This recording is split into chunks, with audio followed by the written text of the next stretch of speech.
O livro de Esdras, uma breve história. O livro de Esdras é um dos escritos históricos do Antigo Testamento, situado na parte final da Bíblia hebraica. Dentro da seção chamada Escritos, e entre os chamados livros históricos na Bíblia cristã, seu conteúdo narra eventos ocorridos após o exílio babilônico, principalmente o retorno dos judeus a Jerusalém e a reconstrução do templo. A obra é essencial para compreender o período da restauração da comunidade judaica, mostrando a relação entre o povo e a lei de Deus, bem como a fidelidade divina às suas promessas, em conjunto com Neemias e também com os livros proféticos de Ageu, Zacarias e Malaquias. Esdras fornece uma visão ampla do período pós-exílico, mais do que um simples registro histórico. O livro apresenta uma narrativa teológica, mostra que a restauração só é possível pela graça de Deus e pela obediência à sua palavra. A tradição judaica e cristã atribui a autoria a Esdras, o escriba, homem profundamente versado na lei de Moisés,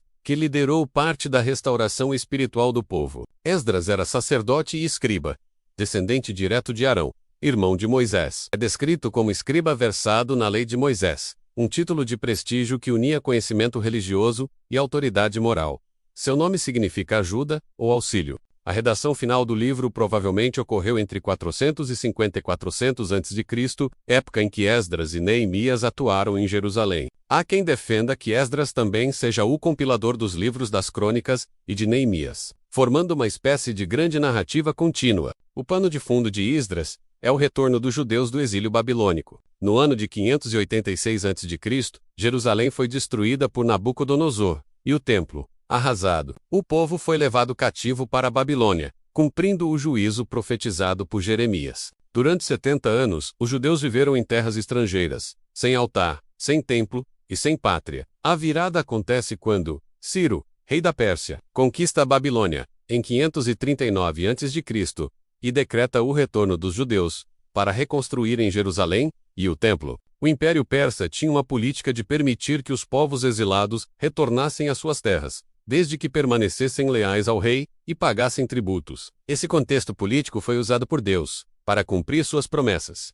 O livro é composto por 10 capítulos, divididos em duas grandes seções: o retorno inicial sob liderança de Zorobabel e a reconstrução do templo, e a missão de Esdras, focada na restauração espiritual e na aplicação da lei. Além disso, o livro intercala narrativas em hebraico, com partes em aramaico, língua administrativa da Pérsia, especialmente nas seções que contêm documentos oficiais. Capítulo 1. O decreto de Ciro. Ciro, rei da Pérsia, autoriza os judeus a retornarem para Jerusalém. Os utensílios sagrados do templo, levados por Nabucodonosor, são devolvidos. Mostra o início do cumprimento das profecias de Jeremias. Capítulo 2. A lista dos que retornaram. Um extenso registro com os nomes e números das famílias que voltaram do exílio.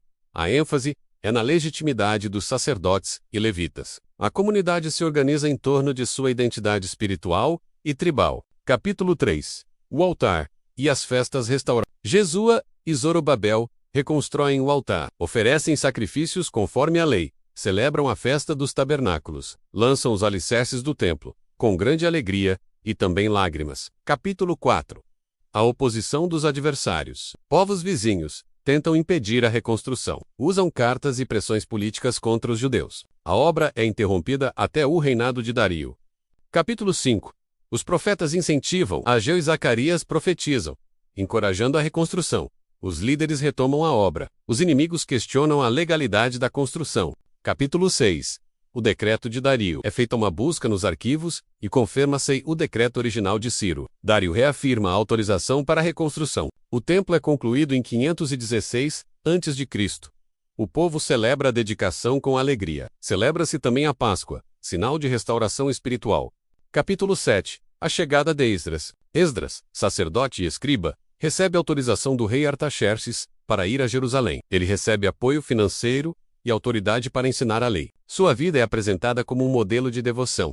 Esdras tinha disposto o coração para buscar a lei do Senhor, cumpri-la e ensiná-la. Capítulo 8. A lista dos que foram com Esdras. Registra os nomes dos que retornaram com ele. Esdras proclama um jejum junto ao rio Ahava, buscando a proteção de Deus para a viagem. O grupo chega em segurança a Jerusalém. Capítulo 9. O pecado dos casamentos mistos. Esdras descobre que muitos judeus, inclusive líderes, haviam se casado com mulheres estrangeiras. Ele ora e confessa o pecado do povo, reconhecendo a gravidade da situação. Capítulo 10. A reforma espiritual. O povo concorda em se separar das esposas estrangeiras. Uma lista dos culpados é apresentada. O livro termina com um apelo à santidade e obediência à lei, e traz lições profundas. Restauração espiritual é possível. Mesmo após grandes quedas, Deus abre portas para recomeçar. Centralidade da palavra. Assim como Esdras buscou, viveu e ensinou a lei, hoje os cristãos são chamados a afirmar suas vidas na Escritura. Santidade e identidade. O povo de Deus deve se separar de práticas que corrompem sua fé. Deus governa a história. Ele usa até reis pagãos para cumprir seus propósitos. Oração e arrependimento. A atitude de Esdras nos mostra que a transformação começa na confissão sincera. O livro de Esdras narra o recomeço de Israel, após o trauma do exílio, e mostra que a verdadeira restauração vai além da reconstrução física. Ela depende da obediência à palavra de Deus. Sua mensagem ressoa até hoje. Deus é fiel, restaura seu povo, e chama cada geração a viver em santidade. Assim se encerra esta breve história do livro de Esdras.